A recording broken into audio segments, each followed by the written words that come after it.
guys, this is Pallavi and a warm welcome to all of you on this YouTube channel. If you want to watch related content on the study, then please subscribe to our channel and press the bell icon for more latest update. दोस्तों, आज की इस video को हम सभी शुरू करते हैं एक मोटिवेशनल कोट के साथ, जो कि कुछ इस प्रकार है। संघर्ष थकाता ज़रूर है, लेकिन हमें बाहर से सुंदर और अंदर से मजबूत बनाता है। हमारी इरादा को मजबूत बनाने का काम करता है संघर्ष। दोस्तों, आज के इस सेशन में हम सभी करेंगे क्विक रिवीजन कुछ मोस्ट इंपॉर्टेंट ऑब्जेक्टिव क्वेश्चंस का, जो कि हमने पिछले वीडियो लेक्चर में करा चुके उन सभी मोस्ट इंपॉर्टेंट ऑब्जेक्टिव क्वेश्चंस का शॉर्ट रिवीजन, और ठीक इसके बाद लघु उत्तरीय प्रश्नों पर चर्चा होगी। सो आप आज के इस वीडियो में हमारे साथ अंत तक अवश्य बने रहें। तो दोस्तों, बिना समय गवाए हम सभी आज के इस सेशन को शुरू करते हैं। आज का हमारा पहला क्वेश्चन है, मंगलम पाठ में कुल कितने मंत्र हैं? मंगलम पाठ में कुल 5 मंत्र संकलित हैं, जो कि क्रमशः ईशावास्य उपनिषद से 1, कठोपनिषद से 1, मुंडकोपनिषद से 2 और श्वेताश्वतर उपनिषद से 1 मंत्र संकलित है। कुल 5 मंत्र संकलित है मंगलम पाठ में।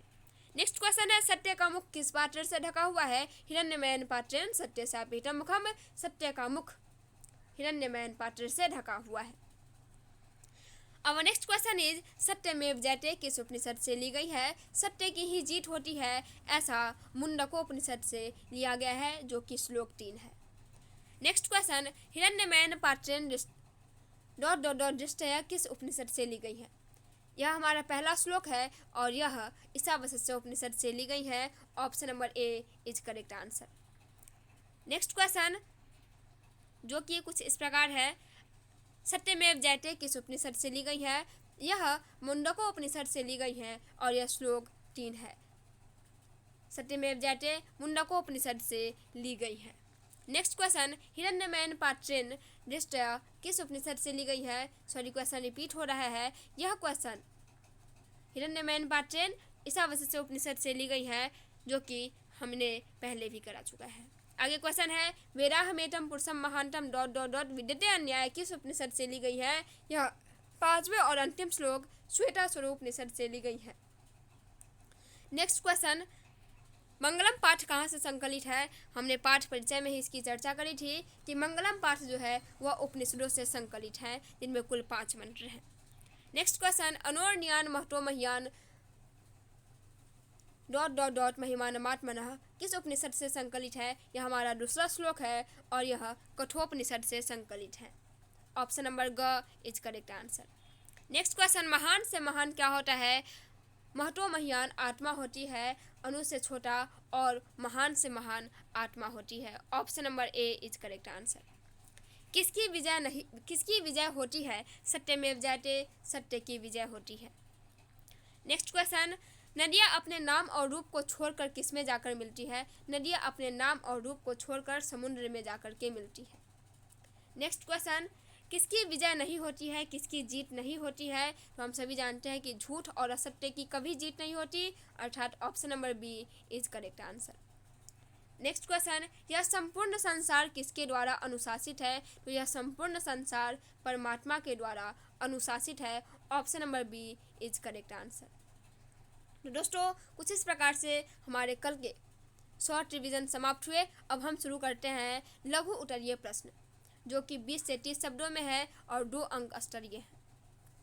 आज के सेशन में हम सभी कुल करीबन 10 प्रश्नों पर चर्चा करेंगे, 10 या फिर 11-12 प्रश्नों पर चर्चा करेंगे, और यह आज का सेशन मोस्ट इम्पॉर्टेंट होने वाला है यदि आप क्लास 10th के स्टूडेंट हैं और इस बार के बोर्ड एग्जाम्स में सम्मिलित होने वाले हैं।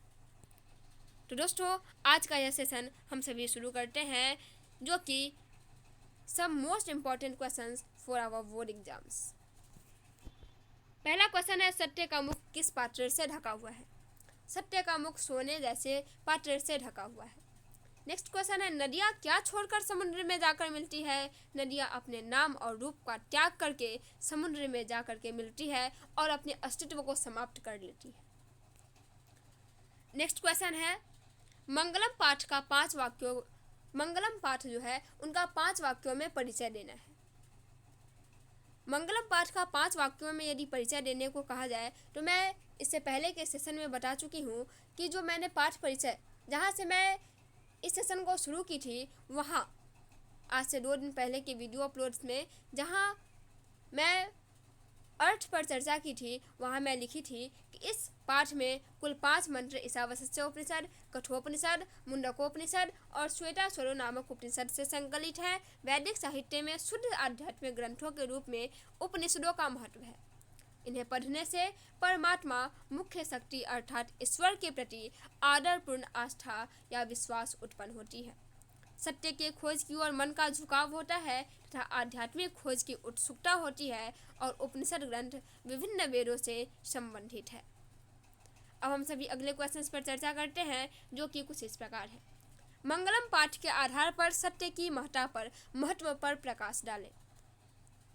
सत्य की महत्ता का वर्णन करते हुए महर्षि वेद व्यास कहते हैं कि हमेशा सत्य की ही जीत होती है। सत्यमेव जयते, झूठ की जीत कभी नहीं होती। नानृतम, सत्य से ही देवलोक का रास्ता निकलता है, देवलोक का रास्ता परास्त होता है और ऋषि लोग देवलोक को प्राप्त करने के लिए, जितने भी ऋषि लोग हैं वे सभी देवलोक को प्राप्त करने के लिए सत्य की प्राप्ति करते हैं। पहले जहाँ भी सत्य का भंडार होता है वहाँ पहले अपने आप को रिझाते हैं, सत्य की प्राप्ति करते हैं और फिर वे देवलोक को प्राप्त कर सकते हैं।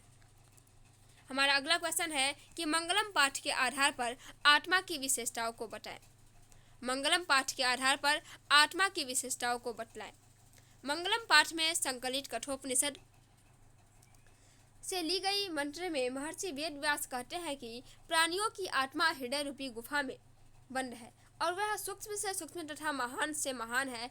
इस आत्मा को वश में नहीं किया जा सकता है। विद्वान लोग शोक रहित होकर परमात्मा अर्थात ईश्वर का दर्शन करते हैं। हमारा नेक्स्ट क्वेश्चन है, जो कि 6ठा क्वेश्चन है, कुछ इस प्रकार है कि आत्मा का स्वरूप क्या है, पठित पाठ के आधार पर स्पष्ट करें। कठोपनिषद में आत्मा के स्वरूप का बड़ा ही अच्छा तरीका से विश्लेषण किया गया है। उसमें लिखा हुआ है कि आत्मा मनुष्य की हृदय रूपी गुफा में अवस्थित है। यह अणु से भी छोटा है और महान से भी महान है। इसका रहस्य समझने वाला सत्य की खोज करता है और वह शोक रहित होकर परम सत्य को प्राप्त कर सकता है।